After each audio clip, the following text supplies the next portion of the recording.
Crystal Palace 1, Manchester United 2. Big 3 points for Manchester United away from home. We get our second win in 12 away Premier League matches. The record goes further than that, but I mean, let's talk about the match. We're going to get into it. We're going to break it down. We're going to analyze it. We'll do live player ratings.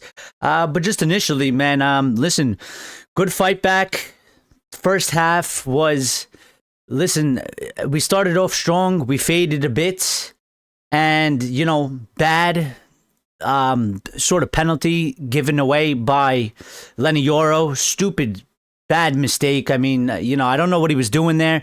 I felt a bit, you know, unfortunate that happened in the sense that Palace had a couple chances. There was a couple weird things that happened. We slipped. They had a couple, you know, opportunities on goal, but they didn't score, and we were in the game. And you know, we did drop, but we were in there, and I felt like, you know, it could have kind of went either way at that moment in time, and we give away a stupid goal, and we go down, and you know, it's not ideal because, of course, you know, we're trying to get a, you know, response back from last week against the match against Everton, and to go down like that is just like, you know, it was a bit disheartening, but. You know, the players come out in the second half, and they played much better. And ZIRKZEE scored a good goal. I don't know how he scored from that angle, but I don't really care. I mean, he put the ball in the back of the net, and that's all I really care about. And then, you know, Money Mason Mount scores a nice free kick, and puts us through. And we you know, we do our job, and we see off the rest of the match.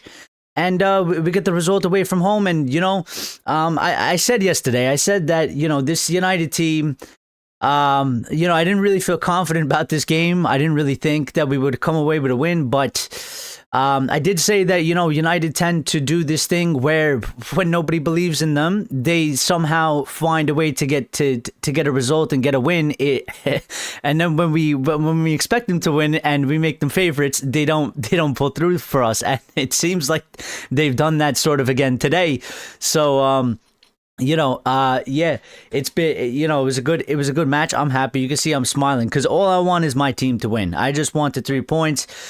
We've bounced back. You know, I was genuinely worried about this match. I was genuinely worried, you know, about the result today, that it was going to be completely against us. So I'm very, very happy that the team was able to pull through. Listen, it wasn't pretty. Yeah, it wasn't the prettiest. But I've said this before, and I don't really care. I don't need it to be pretty right now. What I need it to be is for us to pull through matches. What I need it to be is for them to continue fighting, to continue trying, to continue to battle, and to continue to, you know, carry out through the rest of the season, to actually have an opportunity to finish in a good spot in the table. And, you know, we have done that today, and it's a good response. You know, we asked and we said we needed to win. You know, I said, I don't know how we're going to do it, but we needed a response, and they delivered one for us today. But, you know, it wasn't the most prettiest, especially the first half was a bit, you know, we started very, very strong. We started very, very strong. And, you know, we almost scored within the first, like, minute of the game. Casemiro had a chance somehow. I don't know how he didn't put the ball into the back of the net, but yeah, we just, like, you know, we faded a little bit, but we managed to keep up with the match. And, you know, so it was a really, really good result. Listen, get in the chat. Tell me what you're feeling. Tell me what you're thinking of the performance. Also, smash that like button. Make sure you smash that like button. Subscribe if you're new and you enjoy the content. We're trying to get to 3,500 subscribers. I will be doing player ratings, and we will dissect the match even further. But I mean, yeah, it just, listen, this United team is you can never quite pinpoint them when you think that you do have them quite pinpointed. It just is one that. You know, I don't know. Listen, there was some performances out there today that they weren't the greatest. But overall, the team came together and sort of pulled through. And this is what we sort of needed. And you know, we were missing this at the Everton match last on Monday, actually, this week, because nobody in that match was like up for it. Today the players were up for it. You could tell they were more energized. You could tell that the players were, you know, they had more emphasis, they had more hunger, they had more sort of like, you know, determination. And you could tell in the way that they were playing the match. You could tell in the way that they were, you know, chasing down the ball and being a lot more direct at times when you compare it to last match. I mean, last match we were absolutely woeful and we were absolutely dreadful. So, yeah, listen, I mean, it's a good win for Manchester United. Very happy, and we move. So, I'm just looking at something on the internet because I've been active. So, you know, Crystal Palace's last 13 home games in the Premier League, Villa, Ipswich, Brighton, they beat them all. They played Bournemouth, they drew. Forest, they drew. Wolves, they beat. Forest, they drew. Sunderland, they drew. Liverpool, they beat. Bournemouth, they drew. Brentford, they beat. And Brighton, they drew. And they played Manchester United and they took an L. So, listen, it was not an easy task today. And this is why I'm happy, because all of the statistics for this match was against us in every single aspect. Our away form, Crystal Palace's home form, you know, our last 3 matches was downtrending. Their last 3 matches was uptrending. You know, there was almost basically every statistic that you could possibly look up and look at did not favor us. So for us to go, you know, away from home and go down 1-0 after we give away a very bad penalty, and we're going to talk about that a little bit more. We're going to talk about Amorim. We're going to talk about some individual performances as well. But to go down 1-0 after what we just did on Monday, and in this current situation with Crystal Palace literally unbeaten in the last 13 home games in the Premier League, and to walk away out of there with 3 points and put us in a very good position, or a better position in the table, you know, is absolutely excellent. And this is why I'm happy. You know, you know, the performance wasn't the most scintillating, it wasn't the most beautiful, but listen, at this moment in time, again, it's not important in how good it looks. It's about if we can just get over the line and get things to happen. And today we were able to do that, you know, and we would like to get more consistency on this front, because, you know, it's going to help us out massively. And that's probably our biggest issue and our biggest problem, is that, you know, the next match that we play, we might get a different United team. We might get sort of the old United team. We might get something different, and that is probably our biggest issue and our biggest problem. And, you know, we have to sort that out. But you know, Mason Mount is here speaking to the press, so I want to get to this as well. He said, "I'm feeling good this season. The win was massive, but also for me to play the full game. I haven't done that in a while. I'm enjoying my football." Well, listen, I think Ruben, you know, he got pelters last week. I think he deserves some credit today for, you know, getting Mason Mount in the team. I think a lot of people, I saw a lot of lineups for this match, myself included, when I did mine yesterday, and a lot of people, almost basically everybody, was like, you know, you're putting Mason Mount in the team. He's got to be in the team, and you got to take Diallo out of 10 and put him at right wing back, or right mid, as Ruben calls it, because he says he's not a wing back. He's a winger. So, and he did that, and you know what? It paid off. I think Mason Mount had, for me, spoiler alert, but I'm going to say Mason Mount was the man of the match. I think he had a fantastic game. He obviously scored a goal, and he scored the winning goal for us, eventually, what it would be. But yeah, I think his impact in the team today was a difference that we were sort of missing in the last match, and maybe, you know, kind of looking back at it now with the impact he had today, and you know, what we were sort of missing, you know, maybe he should have came on a lot earlier in that match versus Everton. But yeah, I thought he did well today. He, you know, and I think he was probably overall, over the course of the match, I think he was probably our best player on the pitch. So yeah, and Manchester United are now up to 6th on 21 points. Villa are playing right now And I think that table is updated with them as a draw. So yes, they are in 5th with 22 right now because the match is 0-0. So if they lose, which I doubt they'll lose because they're literally playing 20th Wolves and Villa is home, they will end up getting 24 points. So they will be 3 points ahead of us. But this was huge as well because Crystal Palace, they were ahead of us, and they are in sort of direct competition with us for these league places, and that was a 6-pointer today as well. So, it was very good to get through on that as well.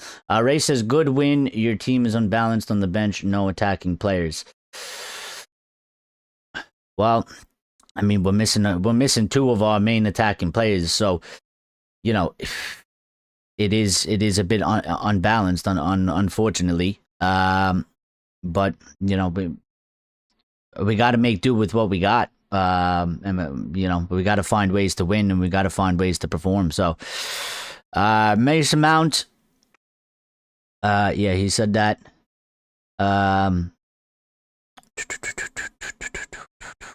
Comeback complete. Oh, it was good to see Lisandro Martinez, man. We got a hit on that as well. I mean, good for Lisandro Martinez to come back out there. I always said, listen,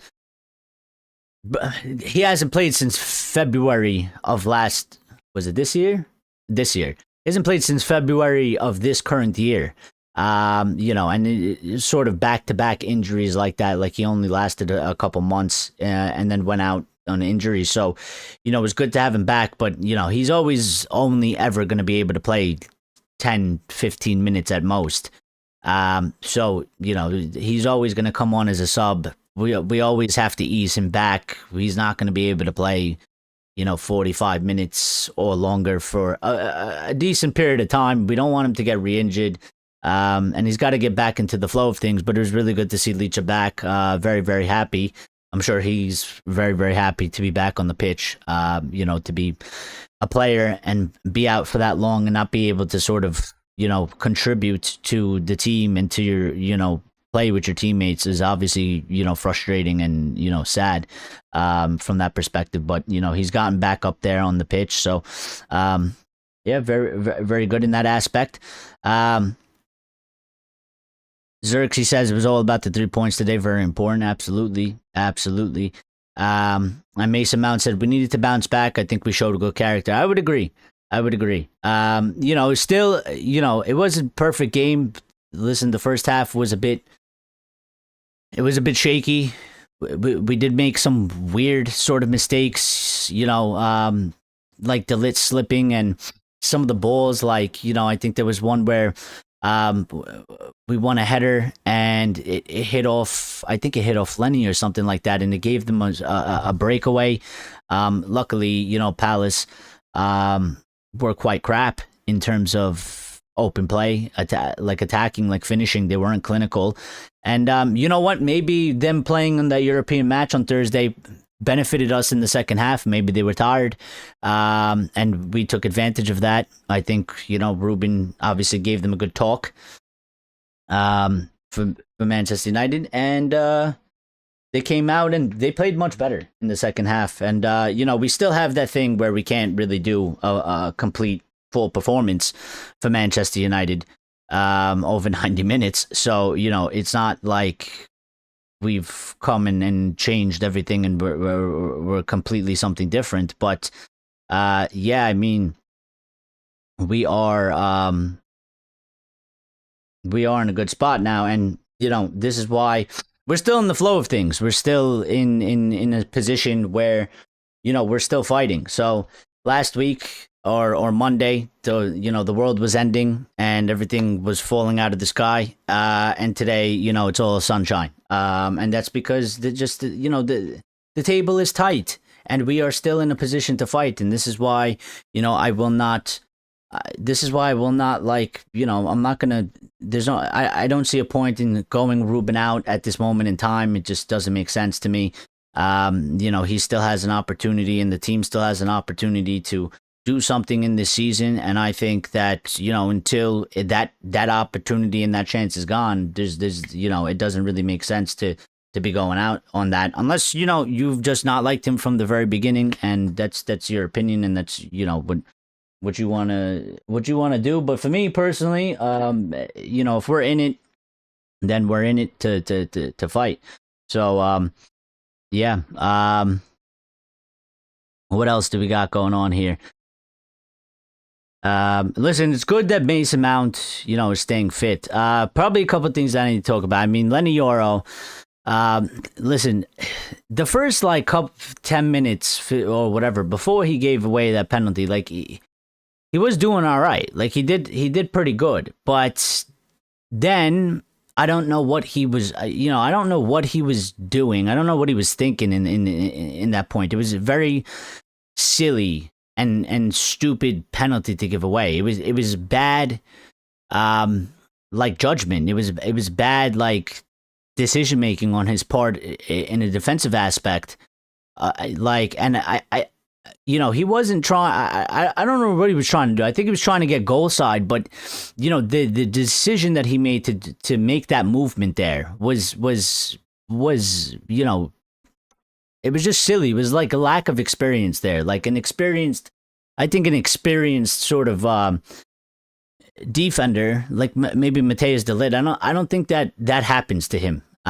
So, and then obviously, Lenny ended up coming off later on, and Mazawari came on for him, and I don't know if Lenny was on a yellow card, but I think it was the right move, because then Lenny, after that, I think after he gave away that penalty, I think Lenny couldn't get his head straight. I think it was stuck in his head, and it was affecting him in his performance. And so I think the right move was to actually take him off, and he put on Mazawari, who is an experienced player and played for Bayern Munich and is a good player, and I think that was beneficial for us as well. A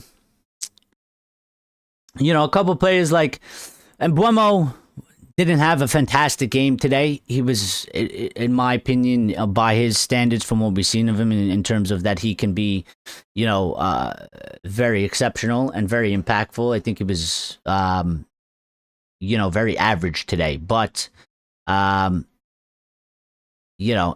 going to happen sometimes. I don't think he's going to be able to be on top of the world at all times. And his other teammates today, Maz 100% better than Yoro. I mean, but they're two different players. Maz is,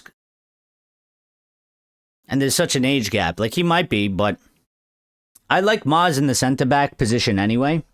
I think I'd rather have Maz play there than Maz play at wing back or so. So I like him there anyway. And he can do that. But yeah, I mean, I don't think it's, I think he just, Lenny had a bad game. I in general, I don't think Lenny's been doing bad this season overall, but today was just a very bad, it wasn't a good game from Lenny, and he made a huge mistake, and it almost cost us, and it put us in a bad position. And, I saw his reaction when he got pulled off. He knew. He was shaking his head. He was pissed at himself. He's fucked up. And he's disappointed with himself. So, but listen, this is going to happen. I mean, he's a young guy, and he's not perfect, and he's not experienced like de Ligt per se, who has played tons of Champions League matches at probably the highest level that you could play with teams like Juventus and Bayern Munich and stuff like that. There's a gap there. Even Mazawari. I mean, Maz is a 29. So, Lenny has still things that he needs to improve on, grow on. And that'll come in due time, of course. Joshua ZIRKZEE saying, today's a reward for patience and hard work. We're trying to be consistent, and I'm thankful for them, the manager, the staff, and everyone. Well, I mean, just on ZIRKZEE, I mean, listen, he didn't really have a good game by any means, versus Everton. He didn't look sharp. He was slow. He looked a bit better today, but I still think that some of his reactions were a bit slow, and I think sometimes he was a bit soft in terms of, when the ball was coming to him, especially in the first half. I mean, there was a few times that, I was getting quite annoyed that because all I wanted him to do was pick up the ball and kind of hold it, and he wasn't really getting to the ball first, and he seemed a bit soft in certain moments. But I mean, he scored a very good goal from an angle that actually I don't know. I still don't know how he scored from there. I did not expect him to score from there. I was quite surprised by him scoring from there, and I think credit to him. And also credit to Ruben for keeping him in there and playing him, because myself, I didn't put him in the lineup that I would have went with. And again, I saw a lot of lineups for today, and a lot of people didn't have him included in the lineup. And I don't really consider him still a striker. I still think he's probably better at 10. But, and Ruben probably could have dropped him after last match and sent him back to the bench, and gone maybe with a different way in the front three, but he didn't. And he stuck by him, and it paid off because ZIRKZEE scored a goal, and it was a tying goal, and it was one of the goals that led us to go on to win this match. So I think in that sense, it was good. And you know what? Just another point. I mean, people wanted Glasner, and they said his system is better than Ruben Amorim's system, and they do better. But today Ruben beat Glasner's system at home. And also, I remember once upon a time saying Manchester United fans would not want Glasner's system. And if you actually watch the match today, you would know why, because I said they literally, United fans are not, listen, United fans complain about us not controlling and dominating matches with Ruben. With Glasner, you won't have ever, possession of the ball. You won't have majority possession. And, we struggle with doing such a thing. We struggle with dominating and controlling games. And a lot of times we don't have majority possession, and we had the majority of the possession of the game of the match today. So that just shows you how they don't really dominate the possession, in that aspect. And then to touch a bit on Kobe, I mean, listen, Kobe, he came on with 2-3 minutes left in the match. It's a bit strange in terms of he put on Kobe on Monday against Everton. He gave him, what was it, about a good 30, 35 minutes or something like that. He was trying to change the game. I thought Kobe did quite well when he came in there. And I think, it was a bit disappointing that Kobe couldn't get more minutes today. And, I don't know. It seems a bit of a strange one because he'll give him a good amount of playing time. I don't think it's anything personal in terms of that. I don't think he hates Kobe or anything like that. I just think that it's in his decision making and what he thinks best. And I don't think he tries to make anything special for Kobe Mainoo in terms of that. He didn't feel like he needed a change in that area or that position or, in that manner. And he put on other players. Because he's done this before where Kobe will play 20 minutes and then the match that we played after, he didn't even sub Kobe on. So, it just seems to be one of these that's sort of his role for the time being. I mean, he did speak on Kobe yesterday. I thought he gave a pretty fair response in terms of and he's been consistent with this sort of messaging that, he's looking after the squad and it's not about one specific individual. And he just plays who he thinks is best for the team. So I don't know. That's the manager's standpoint on that. But where has my thing gone? And Bomo Mahmoud played crap. We had no one to put in, only Mainoo, and Ruben doesn't rate Mainoo. We won Motherfucker, if you fun says Axe, Mano should move away from United. I disagree. I disagree. Box is here. What's up, Box? How you doing, buddy? How's everything doing? Axe is here and Ray is here. Great 3 points. Yep. I was just talking about that. I mean, I don't know. Axe was with me yesterday, and Grace was with me yesterday, but I don't know if you caught the live from yesterday, but, I was very, very worried, Box.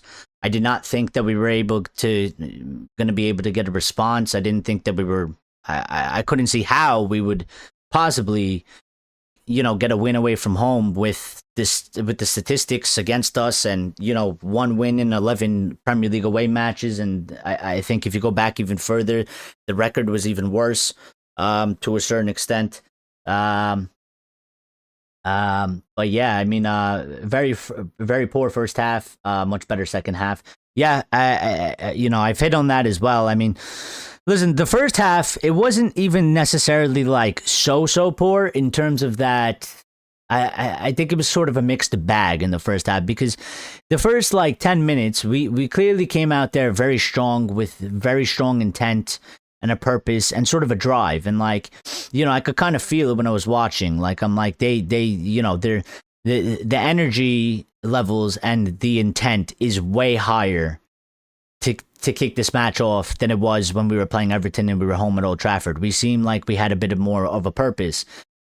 We dropped off, and I kind of, was looking for that, because I was saying to myself, listen, we tend to do this. The first initial 5-10 minutes, we tend to start strong, and then we tend to sort of drop off.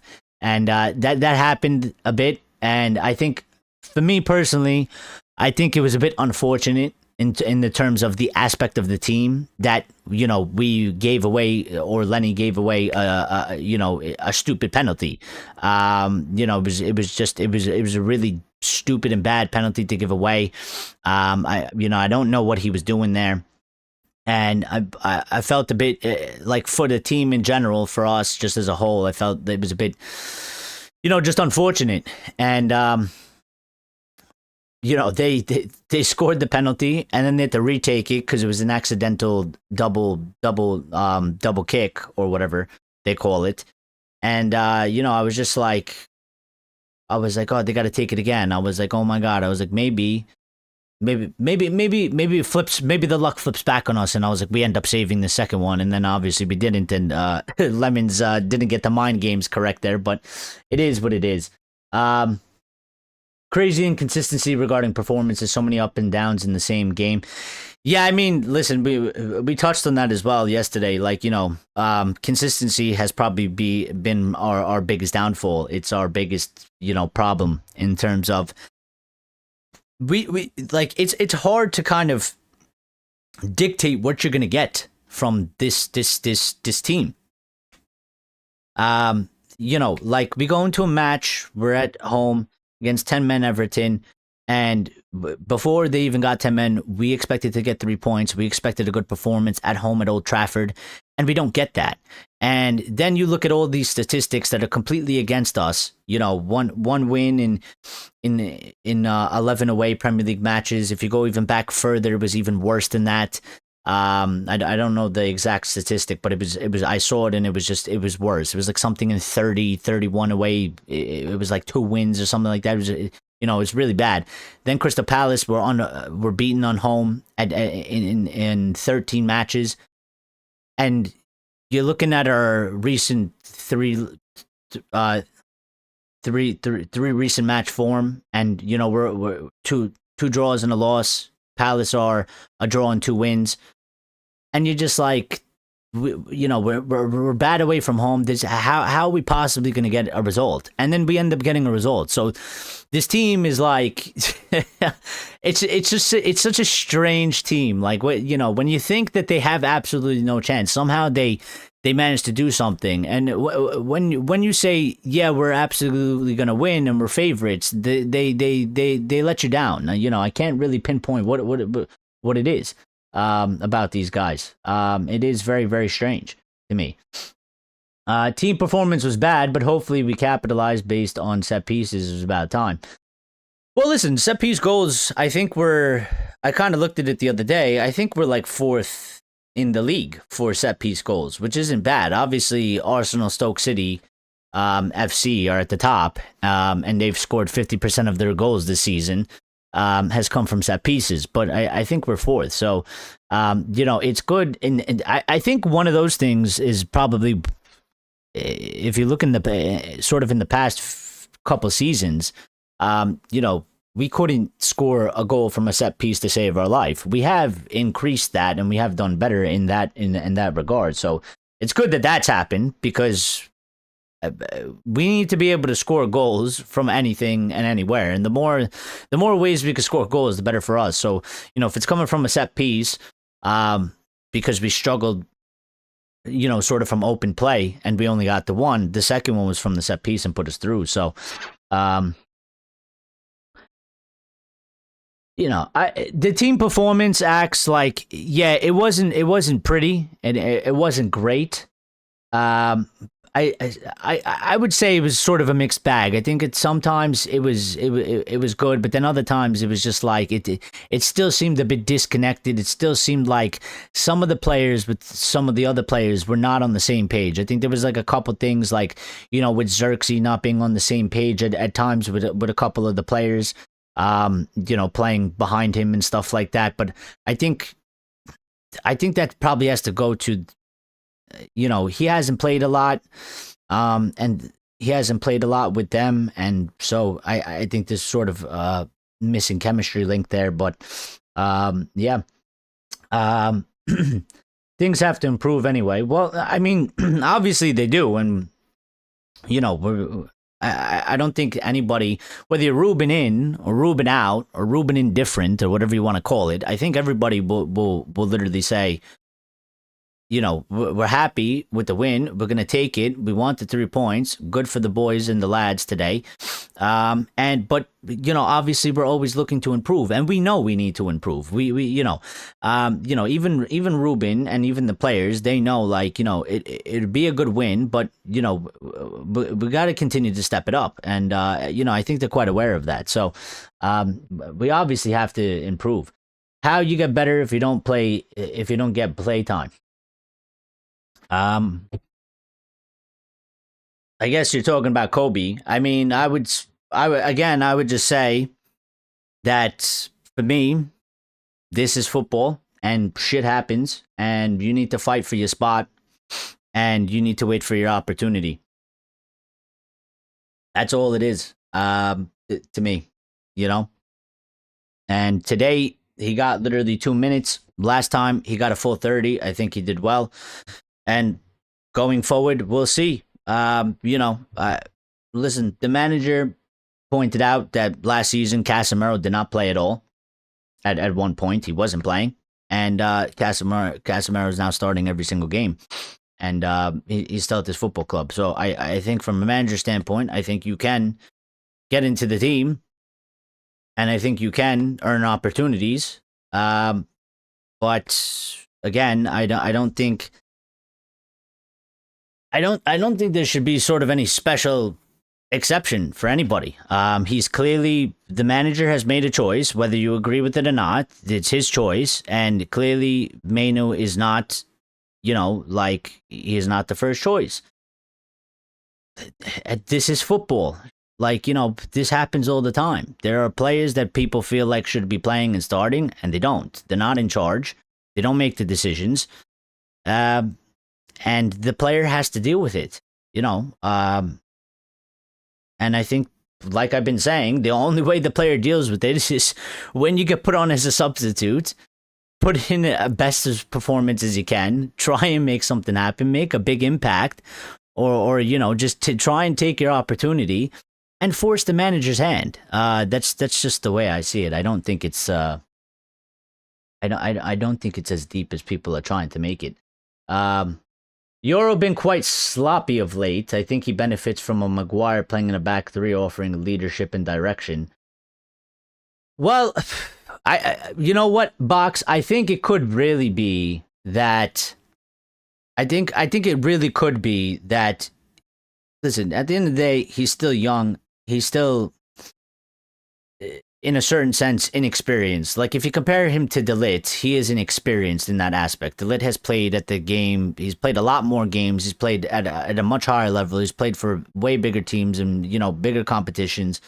So I think it's part of just sort of Euro being sort of this young guy, being a bit inexperienced. I talked about this yesterday. These young guys, they can play good for a certain amount of time, but they will always at some point maybe get sloppy, maybe go out of form.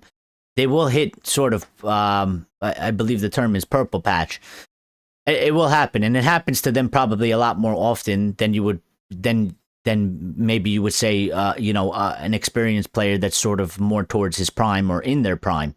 And that's why there's always a reservation of relying so heavily on young players. So I think it's a bit natural that this would happen to him. But I think with him being young, with him going to receive obviously more opportunities, I think it's always to look, not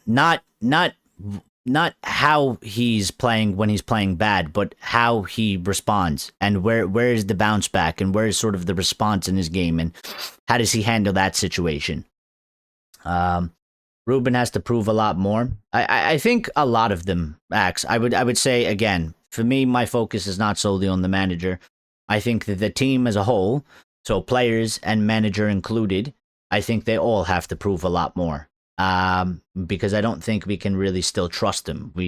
Again, just because we had this good win today and we got the 3 points, I don't think we still can't trust them, because we still don't know, when we go into the match next week, we don't know what we're going to get. We can have expectations, we can be hopeful, but we don't know what we're actually going to get. We could get a good performance, we could get a mixed bag performance like today, or we could have a complete shit performance like we did against Everton. So there's a lot more that they obviously have to go out. The players have to go out and prove, and Ruben as well. The collective unit as a whole. Manu is 20, a decent prospect. Fans need to relax. Yeah, I mean, for me, I don't do sort of, listen, I like Kobbie Mainoo. I got his kit upstairs, right? I believe in the kid, but I don't do this thing where I think that certain players should get maybe privileges or something like that. I don't know. To me, I look at the squad, and the manager has made a choice. I think it's part of football. I don't think in any terms, like when I say Kobbie Mainoo's not special in terms of that. Just like everybody else, I guess, in the squad, they have to fight for a position. I don't think, until he is doing something like amazing, where, he gets on the pitch. Now, today he didn't. This happens. It does happen. And right now it's him. And my whole thing is that I just don't think it's going to be him forever. You know what I mean? Right now it's him. Right now, he's the one that's sort of not getting more game time that people might like. Even personally, for me, I put him in my lineup yesterday, so I just don't think it's really that big of a deal right now. I'm not that concerned. I think he has to play his role as a 20-year-old. We have the people there, and I think maybe it might be a one-off season type of thing, considering the lack of matches, so rotation-wise. Because, I mean, if we were in more matches, we would obviously have to rotate, so he would be getting more opportunities, and that could lead to a bigger opportunity to really impress and force his hand as the manager. Kind of like, I look at this situation kind of like Diallo under Ten Hag. Like, he didn't get a lot of minutes. He made impacts. And obviously the impacts are different because Kobbie would play in the midfield, Diallo is playing as winger, so the impact has to be different, but you're still going to make an impact in the position you play. And he had to do it little by little until he really pushed through. So, but this season is a bit different because we're playing once a week, so there just naturally is less opportunities in terms of if we were playing 2 to 3 matches a week, you would naturally have to rotate. You would naturally have to automatically, by default, you would have to start Kobe in matches. You would have to, like, but I don't think Ugarte played today. So, I think Ugarte, we're not benching Prime Roy Key here. No. Euro is an excellent prospect, but he's still learning his craft, of course, and that's going to take time. Come on, Eric. Put Maino 90 minutes to prove what? That Ruben don't rate him. No. See, I think you totally, I actually don't know what kind of, like, I don't know what angle you're trying to hit with this. I totally don't agree. People do this all the time, where players are literally on the bench and they get put in the last 2 minutes of the game for a substitute to waste time. And again, this is why I don't think it's that deep. I think you might be reading into it too much because you think Kobe is getting hard done by. I don't see it that way. I think that it happens. He probably could have put in anybody. He put in Kobe. He put him in the last 2 minutes to kill the time. He wasn't going to play today. Ruben didn't feel like he needed a substitute in that place, in that position. And that's how he's looking at it. It's not how I look at it. It's not necessarily how I would do things, but he's in charge and he's going to make the decisions about it. And I think he looks at it in a different manner. Like for me, I thought Kobe had a good appearance against Everton, and I probably would have put him in at some point. But he obviously looks at the matches and handles things in a different light than probably me and maybe a lot of people. He is sort of his own, ideas in terms of that. He didn't feel the need to put on Kobe Mainu today, and he didn't feel the need to sub in the position that he needed. So he didn't play. It's unfortunate. And I think, right now, Kobe is probably obviously not happy, but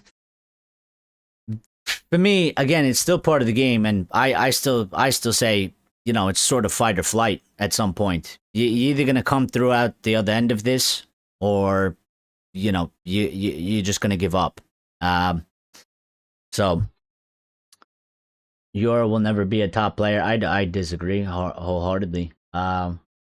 Fox says I'd have started Maino in a few games by now, but let's not forget Maino plus Ugarte pivot played quite a few games last year, and we lost a lot. So he's not the finished article by all means. Well, I would have started Maino as well, but this is what I'm saying. Like he clearly has different ideas. He clearly has different thought processes about what he wants to do, and he's making these decisions. And if he's winning games, then it is what it is. Somebody somewhere has got to get the short end of the stick. It just happens to be Kobe Mainu at this moment in time. So I'm not too worried about it. I think if it progresses sort of past this season, then I think that it's sort of a different conversation. But again, this season, I fully believe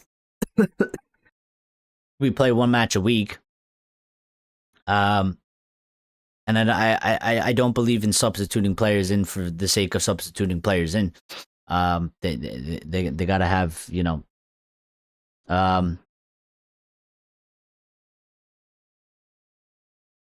Also, this season we hope is a one-off in terms of no European football at all, no domestic football cups at all. Just league games until FA Cups start. That's like 10 to 12 games are missing. It's a lot of games that we're missing. Which player doing amazing things? I don't know what that means. That the squad would have been rotated to play these games. Yeah, too many fans obsessed over certain players. It's MUFC at the end of the day, bigger than any manager, player, fan, etc. Yeah, I mean, I'm just looking at the team. I just want the team to perform. I don't do player FC. I don't. And again, I think Kobe being 20, I like him. I do. I believe in him. I think he'll have a future at this football club. I don't think he's going to leave. I don't think United are going to sell him. And again, I don't think Ruben doesn't rate him. I think it's a work in progress, and I think he's going to take his time with him. And I think at some point, we will see Kobe sort of out of this situation and more into the forefront, as long as he continues to put in the work and training and does his thing. And then when he is given opportunities on the pitch, you know, he does what he can on the pitch. He's 20. I don't think it'll last forever. So, Ugarte is a player who played under Amorim for a brief period at Sporting, barely gets a sniff at the moment. So whether you agree or disagree with Amorim, it's never personal, in my opinion. That's what I'm trying to say. I don't think it's personal at all. I think he really makes the decision on what he thinks is best for the team and for the specific game.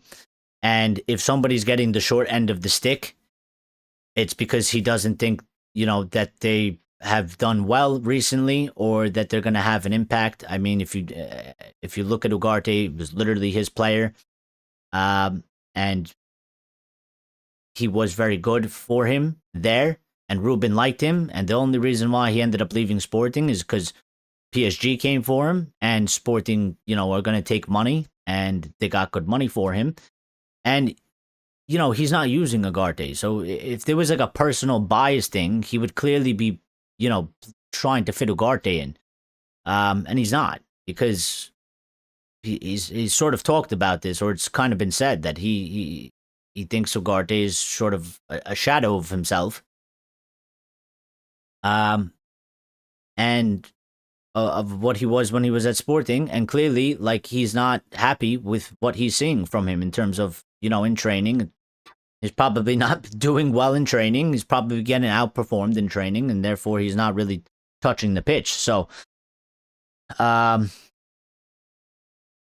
says that goal saved ZIRKZEE's performance in this game, but we need a better striker. Never should have gotten rid of Rashford or Rasmussen.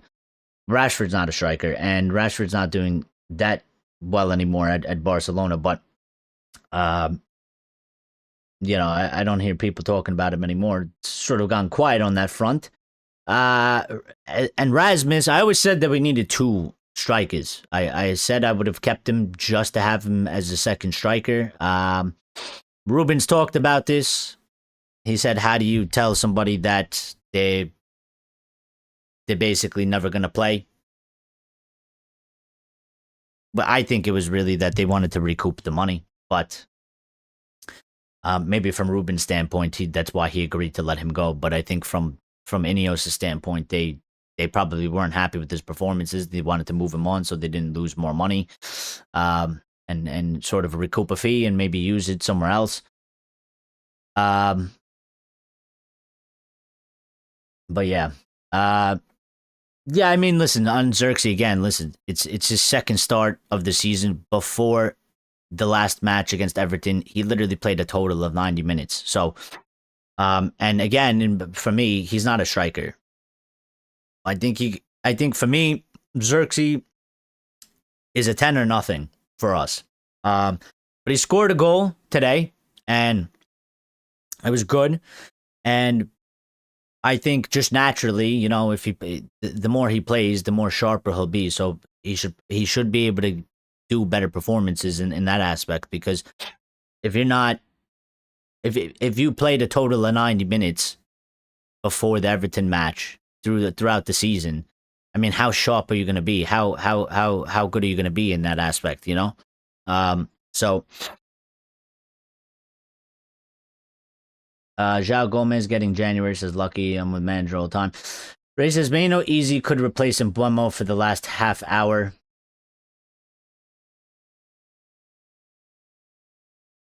Okay, but I understand that, but at the same time, Manu doesn't have the qualities that Mbeumo has, so they play differently, and clearly, Ruben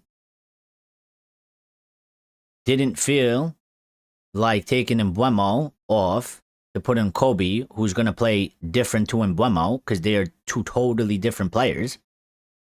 and they played two different ways, he didn't feel like that was the proper change to make. So you might not agree with it, but that's what happened. I don't think there's a personal vendetta going on.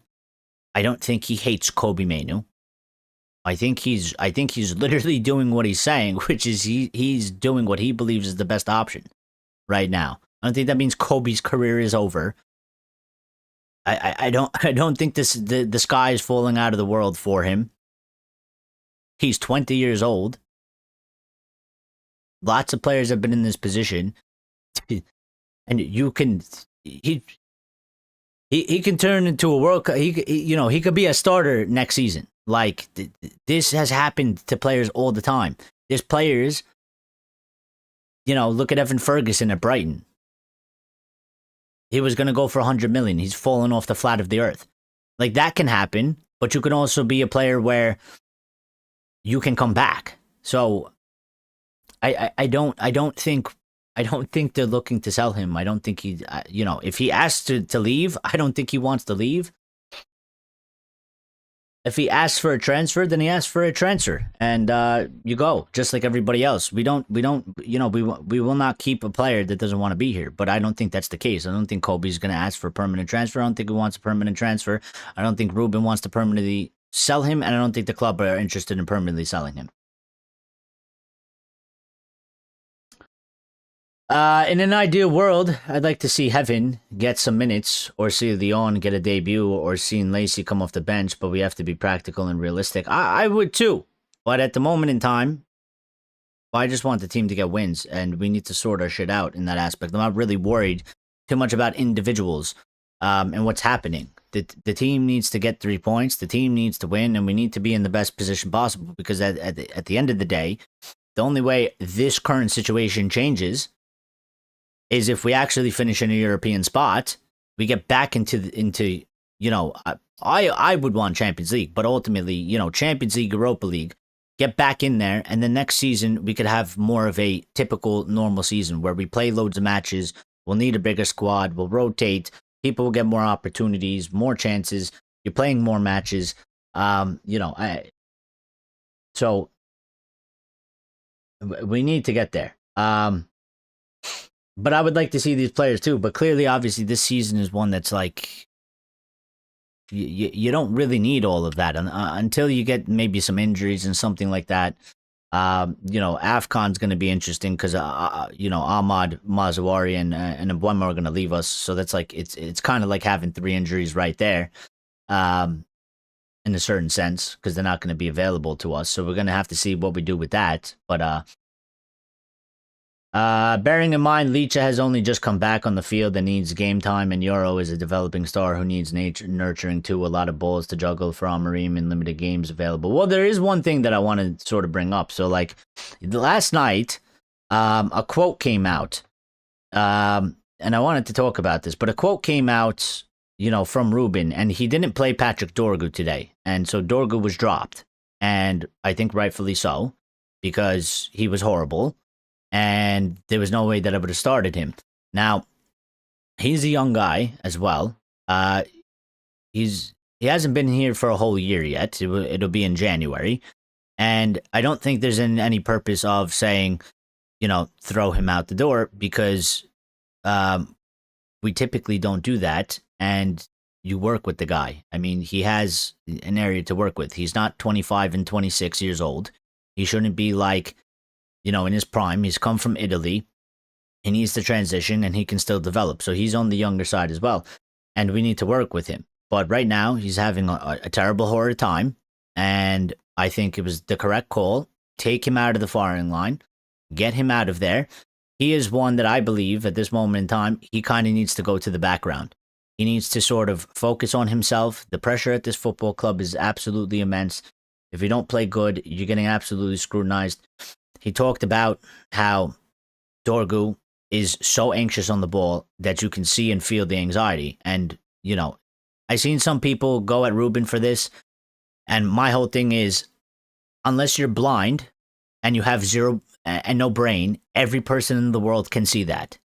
All you need is a set of eyeballs. So I don't know why they got mad at Ruben for saying that, because they were trying to say now everybody's going to target him when he plays. they already go down that side a lot. Yeah, they know. They watch the film. They watch the games. They know. They can see him when he's on the ball. You know, they have a pair of eyes and a brain. Like, Ruben didn't expose anything that was a secret, bro. Everybody, I seen somebody say that they said that Ruben just exposed to the world that Dorgu is now going to get exposed. And I'm like, bro, what are you talking about? Like, everybody can see just watching him. Like, he didn't expose anything. You can literally see it in his game. Like, nothing happened, you know?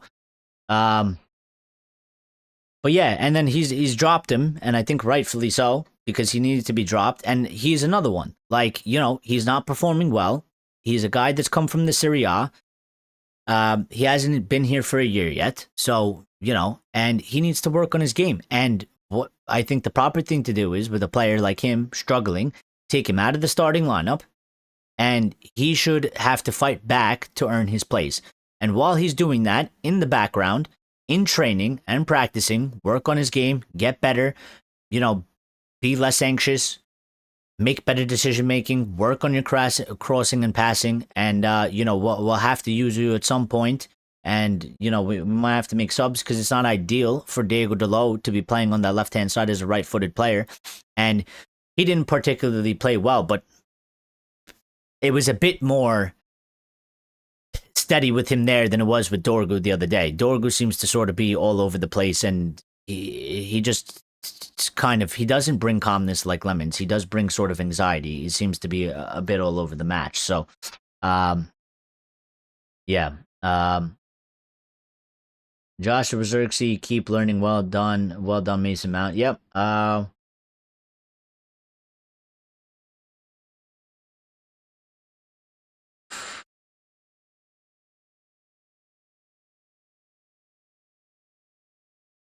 Yeah, I think Mason Mount Lucky was good inclusion. Definitely. João Gomez or Vinny Jr. Bro, we're not getting Vinny Jr. I don't think we have the money for that. I don't think that's gonna happen. So, but Ruben is here, sort of speaking. So, Ruben says, 4 matches without a defeat away. That's not enough. We need to win and not draw. I mean, absolutely, we need to win and not draw. Listen, his message is quite clear. So, whatever opinion you have from him, I mean, his message and his ideas and his thoughts are quite clear. He says it literally every interview, every opportunity he gets. He makes it quite clear. He demands to win. He wants nothing but wins. And for him personally, he doesn't accept anything other than that. So, you know, the other half of that is actually going and getting the job done for that. You know, that's sort of a separate story on its own. But his messaging is quite clear. He hasn't changed from that. He hasn't faltered from that. Bruno Fernandes has been named the Premier League Player of the Match for Manchester United's game against Crystal Palace. But I give it to Mason Mount. So, you know, whatever. But Bruno Fernandes on Joshua ZIRKZEE's goal, he said, obviously it's important for every player to score. Strikers want goals and want their chances, but it's not just about that. Josh contributes so many different things to the team, even when he doesn't score. We're very happy, of course, because we know this will give him a boost of confidence to try more and create more shooting opportunities. He's very capable of it. I mean, good encouraging words, I guess, from the captain about his teammate. You know, and I think he does make a good point. Like, obviously, you know, scoring a goal will always boost your confidence. I think when you put it in context for ZIRKZEE to get a goal in his second start, and you know, how much minutes has he played now in total?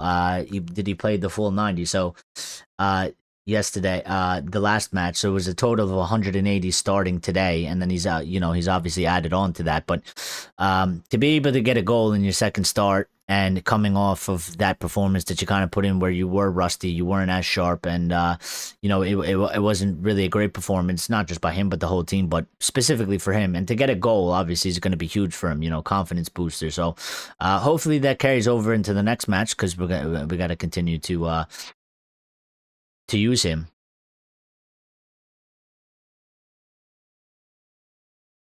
Okay, does anybody know what CPA is?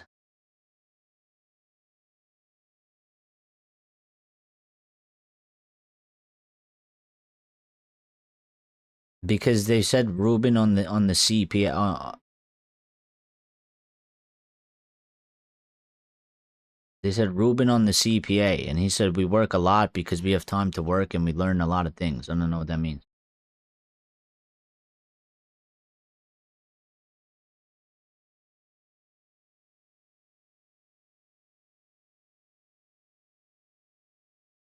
I don't know what that means. A couple post-match quotes from Ruben here. We'll get to them real quick. Ruben Amorim on Lisandro Martinez's return. He said it's very important for the group. Everyone must be ready because the season will be difficult. Short, sweet answer. Not too much detail there, but I mean, it is important to have him back in the team, and obviously, you know, to have a player like Licha, if we could get him fully up to speed, to have that attitude, the mentality that he brings, you know, it is important to add that back into our team. And the more that we have, the better.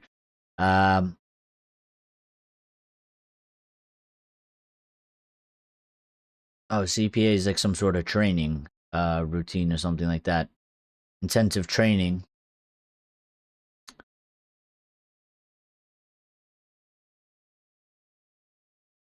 Okay. He said we deserved the 3 points, and I'm happy for the fans. Yeah, I think so. The first half wasn't great, but I think the second half we did better, and I think we you know, we deserved the goals we got. You know, we got the 3 points. Ruben Amorim speaking, saying our tempo and intensity in the first half, we can't play like that in the Premier League. We talked about it at halftime because we could feel they were very tired. By improving that, we had the feeling that if we scored a goal, the match would be different. Well, fair play. Fair play. Ruben Amorim on Diego Dalot and Dorgu. I know they have a lot of qualities. They just need to be more relaxed and show their intensity and speed. Yeah, you know, it also helped Dalot to actually play on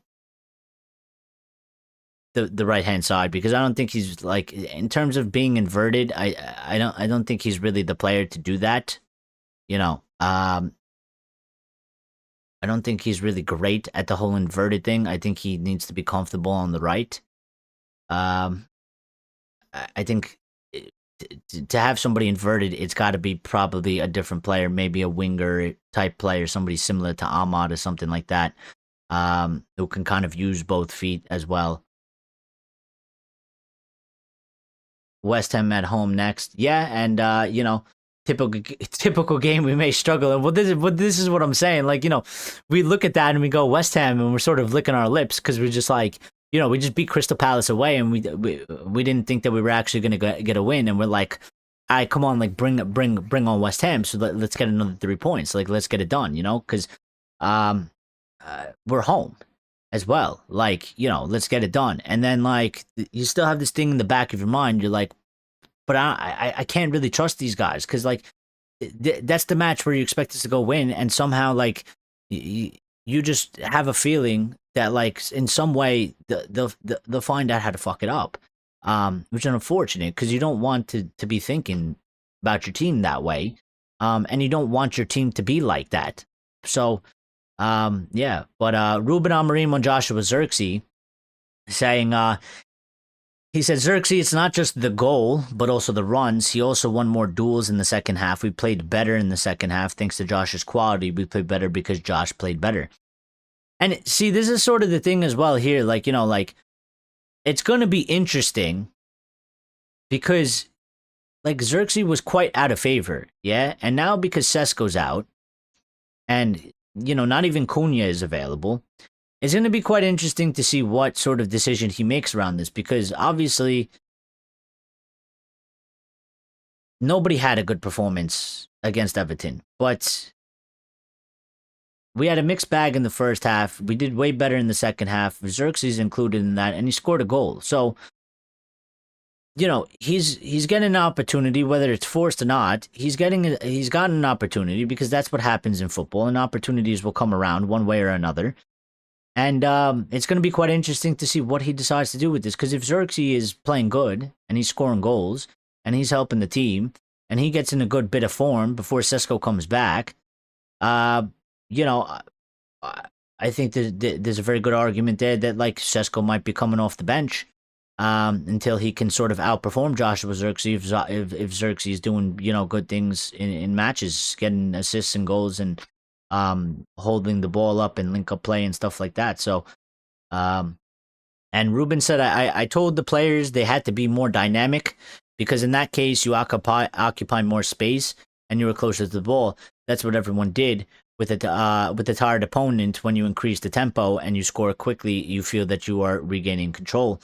Well, fair play. And he's always saying this. This is why I always go to the players, and I don't really think it's on him because he makes it quite clear what he wants from the players. And I still believe true that like you can lead sort of the horse to water, but you can't make it drink it. So you can tell these players 100 times, pick up the tempo, pick up the tempo, pick up the tempo. But unless they actually do it on the pitch and take it upon themselves to pick up the tempo on the pitch, then they're not going to pick up the tempo. Like, there's not really many ways you can like force them to pick up the tempo. You can scream at them, you can shout at them, you can berate them, you can, you can assault them in the dressing room and shit, but if they go on the pitch and they decide to still not do it, or they don't do it, like, what are you going to do? Like, so this is why I always look to the players. Red Devil Radars here says, hello. Box says early goal at home helps. Early goal in every match will help. Yeah, please and thank you. I would prefer not to be conceding first. We just done that twice in the last 2 matches now, but today we ended up coming away with the win. So Lucky says we looking to physicality game to low sides: West Ham, Wolverhampton, Mason Mount, Kobe Manu, ZIRKZEE, Brest up. Let's work. We care about and ready for the next games.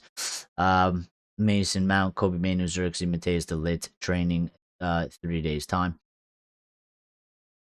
Licha returning, Maguire, Cunha plus Sesko incoming. Says Box. Yeah, I mean, well, I don't know how long Sesko's actually out for, They told us initially that it was going to be like 2 to 3 weeks or something like that. But last time when we did the Everton match, they had a graphic that's 5 to 6 weeks. So I don't know if they were wrong or right in that assessment. I guess we'll find out. Cunha will obviously be back for next match.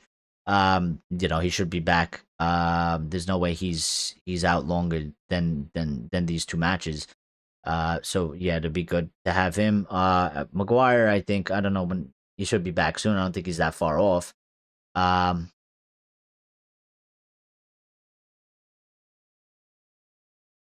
Yeah, be a good tonic, just as Maz, Ahmad, and Mbuemo are leaving. Well, listen, when that happens, I mean, these players that are here, they're gonna need to step up.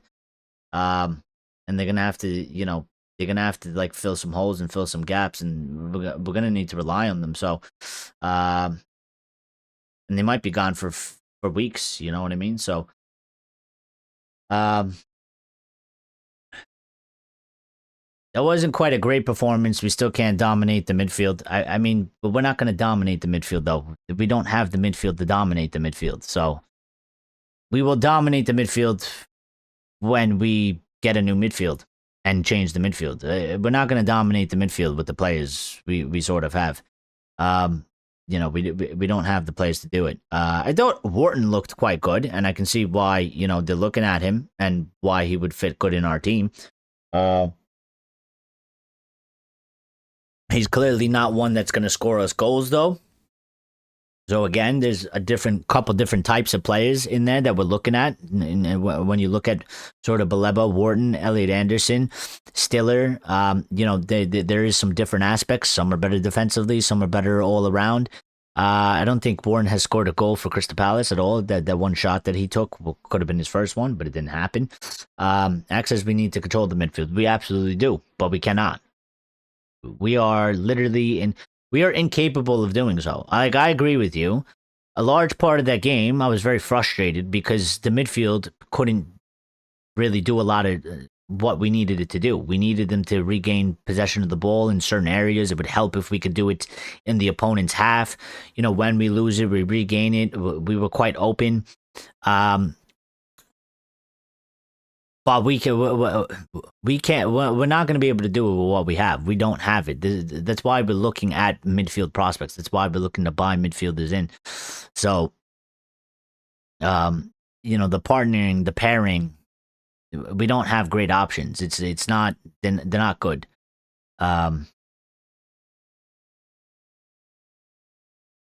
Red of a Radar says, it's a chore to watch United and sad that the man mostly responsible for the shit show is safe because of a loser minority shareholder. Well, I take you Ruben out. And you're also Ineos out.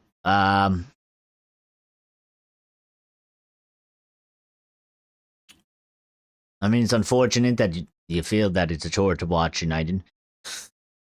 But I stick with my team through thick and thin, and I'll watch them, and sometimes it's good, sometimes it's bad. I'm happy with the win. It wasn't the greatest performance in terms of, it wasn't the most scintillating, it wasn't the most beautiful, but, where I kind of am at the moment, I don't care if it's pretty or not. I just want 3 points. I want stability, and I want us to be better and finish in a better position in the season. So if we could do that, I'll worry about it looking pretty later on. You know what I mean? For me, it doesn't matter. So right now, Joe Glazer versus Joe Gomez. Joe Gomez. Lyle's here. What's up, buddy? Red Overrator says, I don't think we're going to dominate midfield with this guy in charge, whether we get a new midfielder or not. Why is that? Why is that? Because we play a 2? Because of the system? What is the reason that we wouldn't? So if we get 2 players that are excellent in that position and they play in those positions, we still won't dominate? Because I think right now it's quite clear that it's just, for me, apparently, it's a personnel thing. We don't have it. We all said that we needed a midfield in the summer. We didn't get it. And United are looking to get in midfield prospects. So, potentially too. So,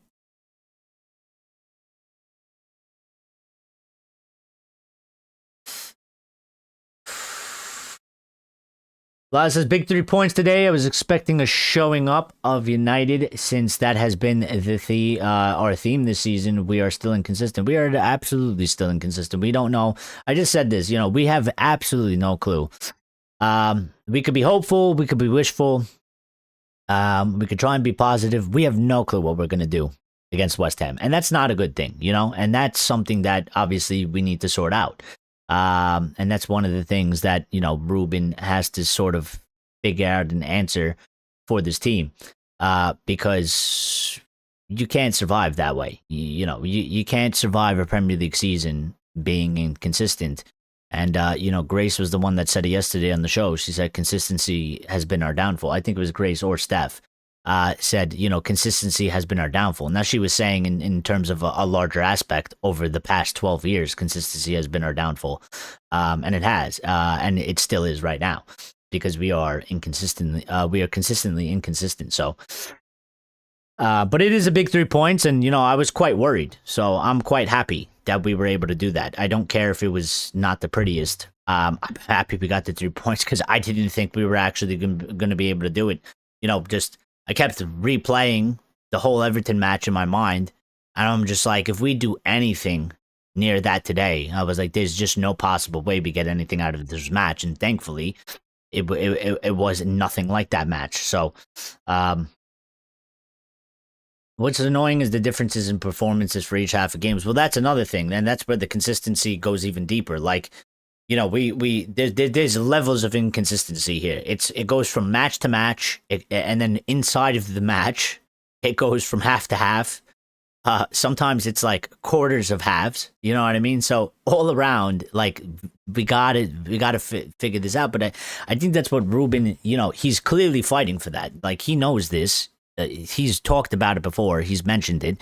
Even here, he says right here, like he literally has a quote. He said, "I felt in the last 10 minutes of the first half that the opponent was struggling, and would struggle in the second half. We tried to change a few small things, but it's mainly the intensity." But he's mentioned about this, like that, like we need to be more consistent. We need to be like starting the match as well. We need to keep up the tempo. We need to keep up the intensity. So he's aware of this. It's just about getting the players to sort of hold that mentality with them. And what I was gonna do was there was this quote that came out the other day, last night, that when Ruben did the presser, he was asked about, I think, Dorgu and maybe Delo. And his response, and this was what I was talking about, where fans sort of had some fans had a problem with this. Some fans had a meltdown over this. I don't think it's that big of a deal, because I think anybody with the eyeballs and half a brain can obviously see that. I think all the teams, when you're coming to playoffs and they study film and they watch the matches, and they do analyzing, I think you could see it in the gameplay. So he said, specifically on Dorgu, he said, "I don't know what is going to happen in January, but I feel when I see them training, they're doing so much better than in the games." He said, "Patrick, when I see him playing for the national team, he scored a great goal against Scotland. The decision he made under pressure was completely different to the decision he is making in our team. He needs to be calmer playing the game. You can feel the anxiety every time Patrick touches the ball. I can feel the anxiety." Now, specifically the line where he's talking about what I feel when I see them training, they are doing so much better than in games. As soon as I read that, my brain clicked right to Benny McCarthy, because Benny McCarthy literally said the same exact thing, 2 different coaching staffs, 2 different managers. And Benny McCarthy said the training, the quality they have, individual players in the team, and then comes match day, and it's such a massive shock, like what just happened. And so, this is a clear indication that this problem, we've had this at our club for a while, and somebody even made a point to that, to my post about it, and said, it sounds like a mentality problem where maybe these guys struggle with the pressure of the club. I think it's that, and it goes further.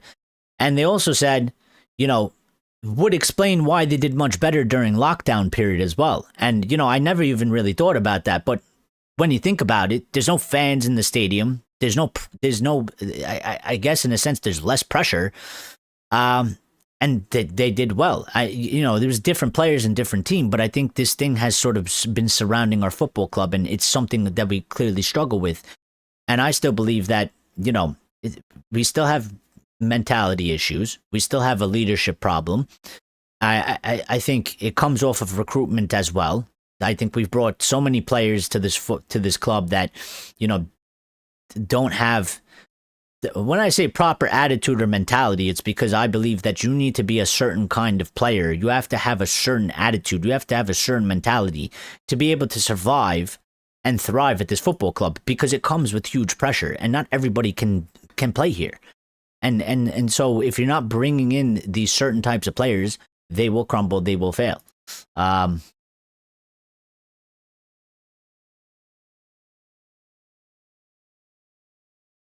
He keeps neglecting the midfield. 2 isn't enough, and system isn't helping. Well, maybe it's not, but I mean, I guess we'll find out, because he's clear, he's not going to change it. So that's sort of my whole thing. Like, we could go back and forth all day and argue about the system, the midfield. Should we have 3? We don't have 3. We have 2, and it's not working. But whatever. For me, I'm just gonna let him do his thing, and if he doesn't get the results and he doesn't get the win, well then, like, he'll fail and he'll get sacked. or it'll be the reverse flip side, you know? I mean, I get, like, you know, to have an opinion on it. I think it could work, but I think we need better personnel. Like, I think we need players, you know, with better attributes to there. I think Bruno quite clearly, you know, I don't like him there at all, and I don't really want him there. But you know, he's making his decision, so he's gotta have to live by them. You know, I don't know. You know, my lineup had Kobe Mainu in it. I would push Bruno more forward, but he's not doing those things. But if he could get wins and he could get us to finish in a good position, then I guess, you know, I guess he'll be right about it. You know, I'm just here sort of for the ride, and I'll see how it goes. You know,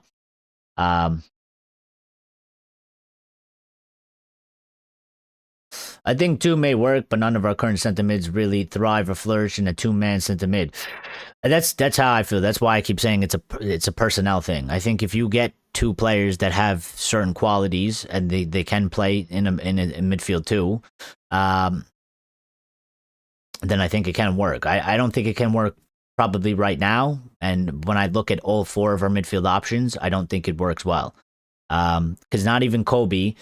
Even if I would put Kobe there over Bruno and push Bruno forward, I don't even think Kobe can play particularly. Like, I don't think it would be excellent with Kobe playing in the midfield too next to Casemiro. I don't like. I had hopes for a Kobe Mainu Ugarte because it seemed like, you know, that would sort of be like the future or whatever. But that doesn't fill me with confidence, especially from Ugarte's side. And if anything, I would definitely do Kobe and Casemiro, but there's still no guarantee that would make things better. And there's no guarantee that would work. So, and to ask for a 3, you ask to change his system or the formation, and he's quite clearly not going to do that. So, you know, we're talking about something that's not going to happen. You know what I mean? You know, you could disagree with it. It's fine. You could think other, but just, you know, for me, he's not going to do it. So why waste my breath? You know, why waste my breath? Good goal, Liverpool. Why are you cheering a Liverpool goal? Yes, what's going on in here? We don't cheer Liverpool goals. We cheer, you know, goals that get scored in them. What's going? Lucky, what are you doing? What are you doing? What is the score of the games, by the way? What is the score of the games, by the way?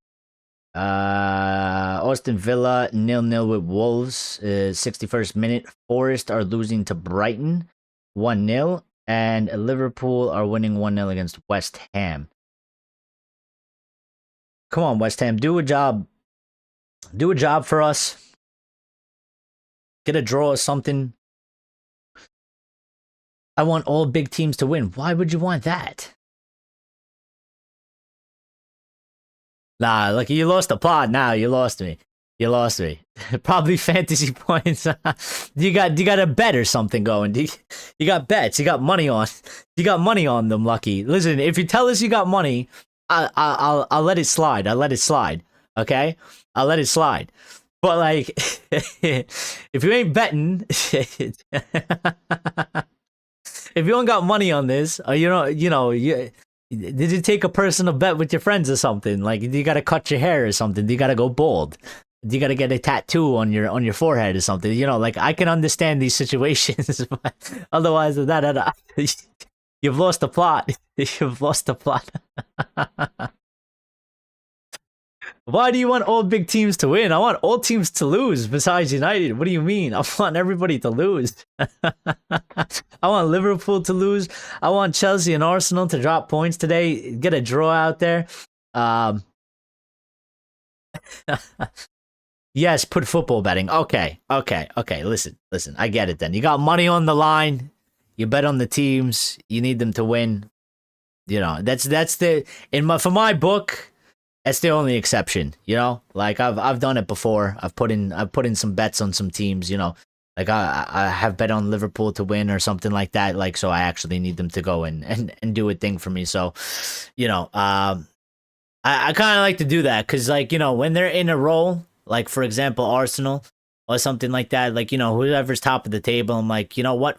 I'm like, screw it. Like, they're gonna win, might as well win with them. Can't lose in that sense. If they're in form and they're winning matches, I put a bet on them. So that way, when they win, be like, you won, but I won. So I stay winning with them. Grace is here, says, come on, Liverpool. Red Devil says, exactly, that's why I don't say Amorim out, because it's literally wasting my breath. And after that Jim Ratcliffe interview and Arteta comparison and talk of giving Amorim 3 years. Well, I'm kind of with you on that, and that's that's kind of what I've been saying. I'm not really Ruben out. I'm kind of just I'm along for the ride. Yeah, like I'm with the ship, and I guess if the ship goes down and crashes, then I guess I'll go down with the ship and crash, because I'm kind of in the boat of, like, I just want to see it play out, and if it fails miserably, or it's bad and he loses his job, then he loses his job. I think right now, again, the situation that we're in, we're in a situation to fight. We are in a situation that mathematically and table wise, we can stand to be anywhere right now. Spanning from probably fourth to, eighth, 10th, something like that. So I'm going to let it play out. And, if it gets to a point where, maybe we're in 10th and we're like 12, 15 points, something crazy off of like a European spot or something like that, well then, obviously it's quite done and dusted there, and then, he quite clearly will have to go, because we can't have that, and that can't happen for him. Not twice in a row, not 2 seasons in a row. But until that time comes, I'm along for the ride. And if he can have a good season, I'm willing to give him the opportunity to show what he can do in a full season. And if he could get us to finish in a good spot and get a European place, then, I'm happy for that to happen. Because in reality, what I don't really want is to continue to keep chopping and changing managers. I think it's harmed us. Now I understand that basically all the managers at some point, they've gotten to a place where it's really sort of untenable and it needs to go. But we need to stop. Like, we can't really gain consistency when we keep doing this. So I would like for this to work out, because I think it would be super beneficial for United in general, to actually garner some stability. And we just talked about us being inconsistent, so we need to find a way to do that. Lucky things Arsenal to win 2-1. Well, I'm hoping for a draw. Not because I have money on it, but I just like when 2 big teams play and they both drop points. Some people hate Arsenal and despise them, so they're rooting for Chelsea. It's a thing. This is why I don't bet or play fantasy. I must now cheer teams I hate to win so I can cash or points. Not for days. Well, my whole thing is, like, I don't really like sort of cheer them on. But it's just like, like last year, for example, like Liverpool, like it was quite, they looked very good, and they sort of looked unbeatable, and they were on like a good form. And you just sort of expect them to go out there and win every week. So you're like, listen, they're winning and my team is sucking. So I might as well just put a bet on them. So, like, kind of like, not to celebrate their win, but it's like, you know what? Like, I'm using your team to also win, even though my team can't win for me at this moment in time. You know what I mean? I love the Arsenal Bridesmaids project too. Wait, what's that? I don't know what that is. Look at Arsenal, love the project. I mean, we do need to replicate something like that, Lucky, but I think that's the proper way. I think that's the proper way. Slow, like, systematic, periodical squad replacement over the next few things. Continue to build the team. Who can't perform, get out and bring in players that can play the system and the football that we are trying to play and have the qualities to do it. So I lost all trust in this manager, but hopefully I'm wrong and he turns things around. Well, I know you don't believe in him, and again, I've always told you that's fine. But you know, it's just the situation where we are. Like, kind of like what Red Devil Radar said. Like, he's not going to get sacked at this moment in time. It's either going to be, and this is where it is. Like, he's either going to get the job done and he's going to succeed, or he's not, and then he won't be the manager. So for me, I think it's just easier to sort of let it play out, and it'll be one way or the other. So um, he turns things around and he actually succeeds. Then we're in a good position. And everything is better in the club. If he doesn't, obviously United's not in a good place, and we're gonna have to go and do more changes and go through a whole different process from that point. So, I would not team up with Liverpool. Yeah, I don't know. I don't really view it as teaming up with Liverpool. I kind of see it as like I'm piggybacking off of their success. So I'm kind of like, the way I view it is I'm using them. It's I'm not a partnership with Liverpool. I'm not really like, or any other team, and it's not specifically Liverpool, but like just any other team. Like, right now, like Arsenal, like, when they go to play a match against some other team, like I probably put like a bet on them to win, because in the form that they're in, and I expect them to win. So, and might as well. I'll use them. Like, I'll use them to make money. From it, you know what I mean? Like, my team isn't up there, and they're not the ones that are doing it. I would love to do it on my team, but my team is inconsistent, and we don't know what we're gonna get from them. So, yeah, I would go in like that. I view it as I'm using them and using their situation, so that when and if they win, I win too. I don't know. Maybe I just maybe I just view it in a way that other people don't. But that's how I see it. Isak has scored the goal. We need equalizers for Wolves, Forest, and West Ham.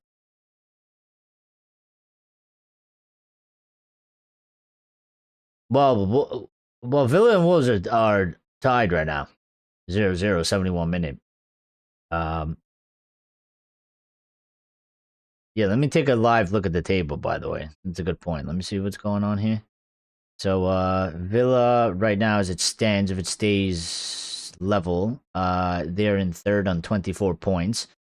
We have dropped to seventh because Brighton is winning. So, yes, correct. We need Nottingham Forest to do us a favor, and either win or at least get a leveler, so that they can either drop down to 20 points or 19 points, and we can go back up. Liverpool are behind us still, because of goal difference, but level on points with us as it stands. And yeah, Villa third on 24. That's with the point. So if they lose that match, they would have 23. And we would be 2 points behind them. So it's all still very close and still very tight. So, But yeah, just real quick, I wanted to apologize. Like, I was supposed to do the watch along this morning, and I don't know, some of you might have seen the schedule. Then I forgot to set my alarm. Yeah, just I'm always honest. I'm not gonna. Villa have scored a goal, 1-0 to Villa. 1-0 to Villa. I don't know who scored it, but oh.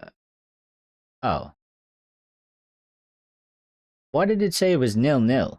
They scored in the 67th minute. This thing didn't update, so sorry about that. They scored in the 67th minute, which was literally like 5 minutes ago. But it didn't tell me that. It told me it was 0-0. So Villa are winning 1-0. Kamara scored the goal for Villa.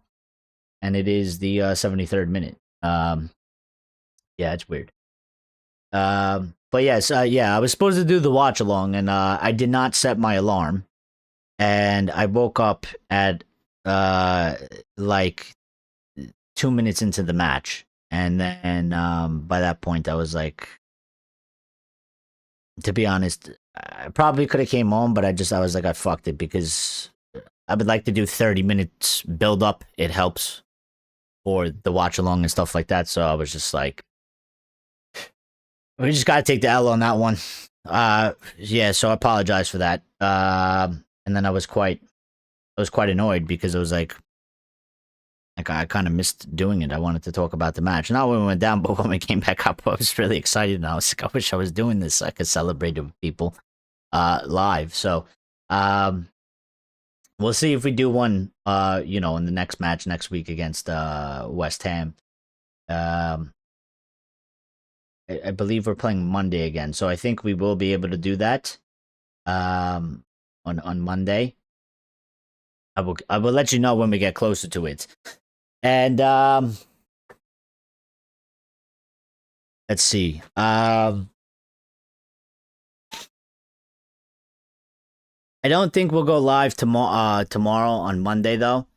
But we will be back Tuesday, as far as I could tell you right now. So basically,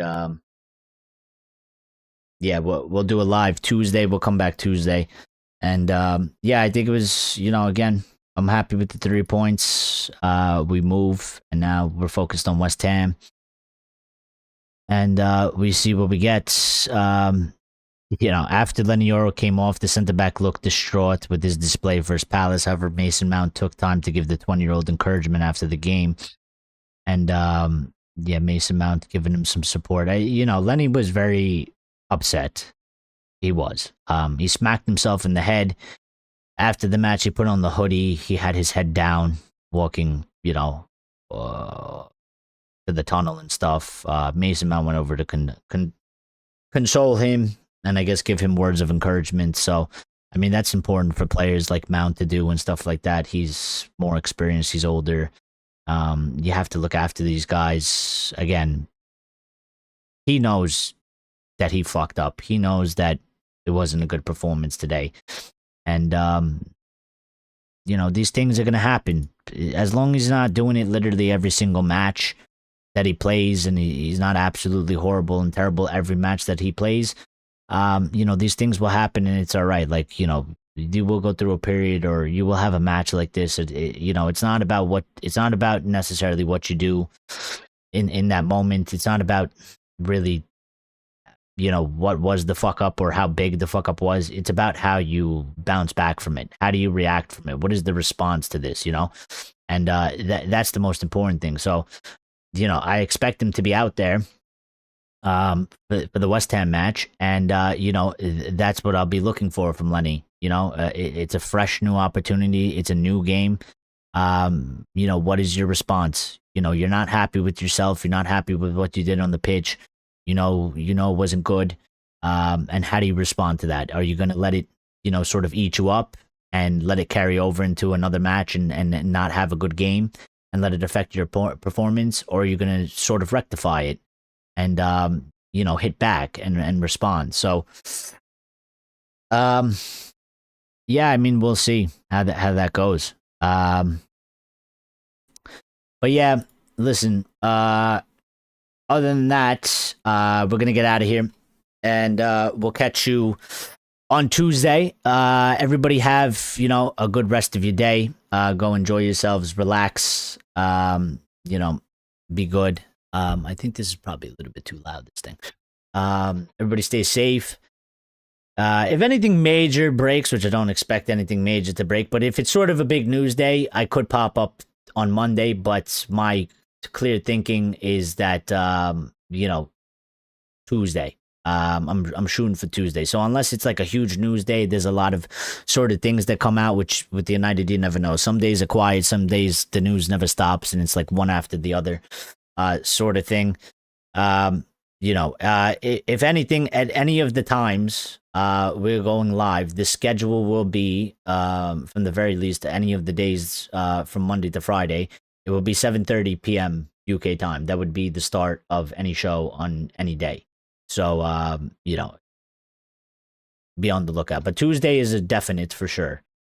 So, yeah. Happy St. Andrew's Day. Well, I didn't know that was a thing today. So, happy St. Andrew's Day. Red Devil Radar says, thanks for the stream. See you next time. Thank you for being here, and thank you for stopping by. Please make sure you hit the like button on the way out if you did not do it, because it helps us and greatly appreciate it. So, just big shout out and big thank you to you guys for joining the stream, getting involved once again, being interactive, supporting the channel, and just being part of the community and taking your time to share your opinions and be here. So I always appreciate that. You guys know that. But yeah, big shout out to you. Lana says, yeah, can relax today. Good end to the weekend. Yeah, thankfully. I mean, we'll see. We're gonna watch. We're gonna see the Chelsea Arsenal game. We'll see what we get out of there. Lana says, cheer Eric and all your Reds. Cheers to you too. Glaze, Lucky says Glaze is out. Fan, I will always support Noise. Yeah, Glaze is out. We need to get them out, but that's sort of another thing. I would wish nothing more for them to totally leave our football club, but I just don't know when it's gonna be. It's gonna be years, I think, but it's unfortunate. But hopefully one day they just decide to just finally sell and leave us alone. But I don't think that's going to happen for years, and unfortunately, Access glazes out as well. Well, yep, always glazes out, but until there's a real prospect of that happening, it's sort of one of those other things that kind of fits into the bill of, we can't really waste our energy and time on that, because nothing's really going to come out of it until, there's some sort of real prospect, maybe somebody buying the club in full, totally 100%. So until that pops up on our radar, I guess we'll put it on the back burner, but yeah, everybody be good, stay safe. Thank you for being here. Appreciate you guys. And we'll speak, in a couple days. So yeah, be good, stay safe.